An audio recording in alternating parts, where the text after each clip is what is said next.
يا مسافر لديرته وقف على بابه وشوف باقي الوردتين اللي تحت بيته. زرعتها العام يوم الوصل محظابه وسقيتها كل ما جيته ومريته. لا يكون ذبلت مثل ما ذبلوا احبابه.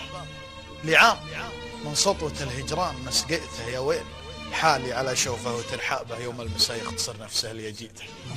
يا ويل حالي على شوفه وترحابه يوم المساء يختصر نفسه اللي جيته. والساعة تمر كل ما ترمش اهدابه عقارب الوصل من لفته في توقيته. كنت اترجى الثواني ترخي اعصابه ويزود شوي في وقت تمنيته. عامين وانا معه والناس مرتابه وكل على هم دنياه وتناهيته. عامين وانا اقول الناس نصابه يشكون ذيق الحياه اللي تناسيته.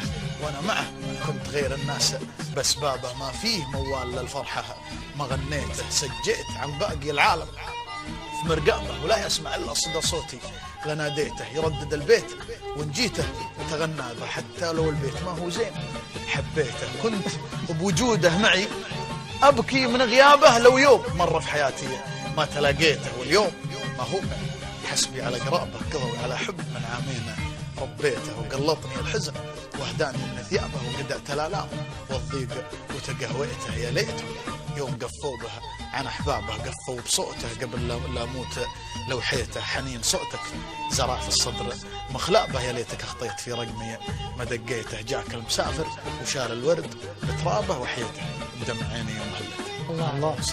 الله عليك ابو سعد، الله عليك ابو سعد، صح الله مبروك.